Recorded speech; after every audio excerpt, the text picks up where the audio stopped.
Vamos para a primeira batalha desta noite. Faça um teste. Tente lembrar de alguns dos vencedores do The Voice Brasil e quantos nomes vêm à sua cabeça. Afinal, durante mais de uma década, o The Voice Brasil foi vendido como a maior vitrine de novos talentos da música brasileira. Milhões de pessoas acompanharam as audições emocionantes, torceram por seus favoritos e acreditaram estar assistindo ao nascimento da próxima grande estrela do país. Mas, olhando para trás, fica uma pergunta inevitável: o que realmente acontecia com o The Voice Brasil?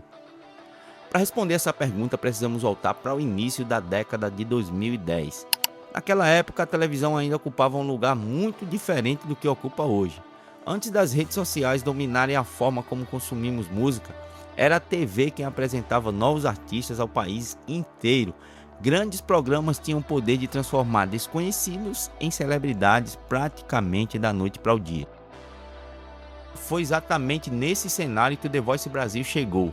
O formato já era um grande sucesso em diversos países e chegou no Brasil cercado de muita expectativa. Mais do que um reality show, ele trazia uma promessa, no entanto, ambiciosa: descobrir a próxima estrela da música brasileira. E durante seus primeiros anos parecia que essa promessa estava sendo cumprida. O sucesso foi praticamente imediato. O The Voice Brasil rapidamente se transformou em um dos programas mais comentados da televisão. Mas o verdadeiro diferencial do programa não era apenas a competição, era a esperança que ele representava. Pela primeira vez em muito tempo, pessoas comuns enxergavam uma oportunidade real de mudar de vida através da música. Durante anos, subir naquele palco significava estar diante da maior vitrine artística do país, visto que a Rede Globo, uma das maiores emissoras, se não a maior da América Latina, dominava a audiência do país inteiro. E obviamente que estar aparecendo em horário nobre tinha uma grande chance de formar uma grande estrela da música brasileira. E era ali que muitos cantores queriam estar. Centenas de cantores passaram pelo programa, conquistaram projeção nacional e abriram portas que talvez nunca se abrissem se não fosse aquela exposição. Para milhares de brasileiros, o The Voice Brasil parecia ter encontrado a fórmula perfeita para revelar a próxima geração de artistas do Brasil. Conforme as temporadas passavam, uma pergunta começava a aparecer com cada vez mais frequência: se o The Voice Brasil revela tantos talentos, por que era tão difícil lembrar dos seus vencedores? Essa percepção não ficou restrita só ao público. Com o tempo, tornou-se comum encontrar discussões nas redes sociais, questionamentos por que tantos campeões simplesmente desapareceram dos holofotes poucos meses depois do programa terminar. O curioso é que talento nunca foi o problema. Pelo palco do The Voice Brasil passaram algumas das melhores vozes da televisão brasileira. O desafio maior começava quando as câmeras eram desligadas. Na teoria, vencer o programa deveria representar o início de uma grande carreira, mas na prática a coisa é um pouco diferente. A exposição conquistada dentro de um reality nem sempre é transformada em público fiel, músicas de sucesso e garantia de uma carreira brilhante na música.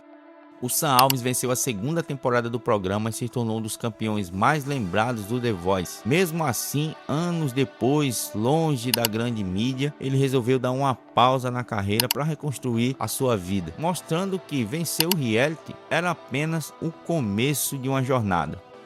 A Ellen Oléria, campeã da primeira temporada lá em 2012, continuou produzindo música, lançou novos trabalhos e manteve sua carreira artística. Mas seu reconhecimento permaneceu mais ligado a um público específico do que ao estrelato nacional que muitos imaginavam para os vencedores do programa. Talvez a maior barreira do programa nunca tenha sido encontrar grandes cantores. O probleminha chato era transformar esses cantores em artistas que o público continuasse acompanhando muito depois do último aplauso. Enquanto o programa seguia apostando na televisão como principal vitrine para novos artistas, a indústria musical passava por uma transformação.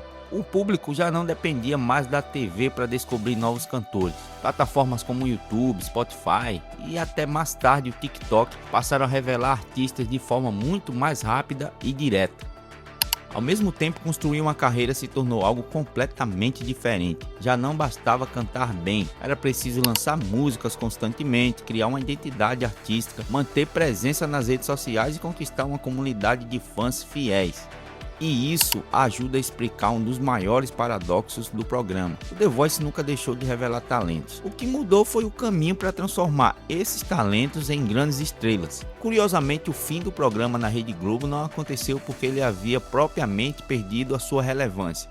Sua última temporada registrou a melhor audiência desde 2019, mostrando que ainda existia interesse do público.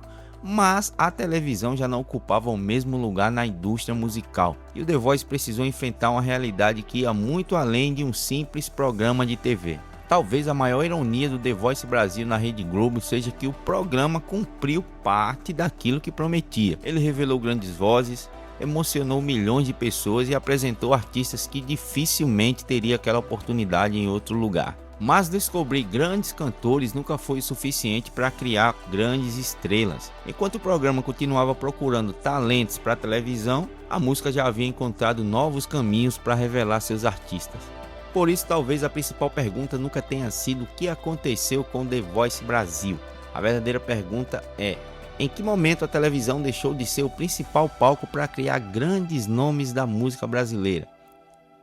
E talvez seja justamente essa mudança que explique não apenas o fim do programa, mas uma transformação muito maior na própria indústria da música. Agora eu quero saber de você. Deixa aí o seu comentário, já aproveita e se inscreve no canal. E já que estamos falando da indústria da música, aqui acima vai ter um vídeo que fala o lado sombrio dessa indústria, falando das fazendas de streaming e todo o mecanismo que acontece por trás dos cliques fantasmas nas músicas. Desde já, muito obrigado pela sua audiência e até o próximo vídeo. Valeu!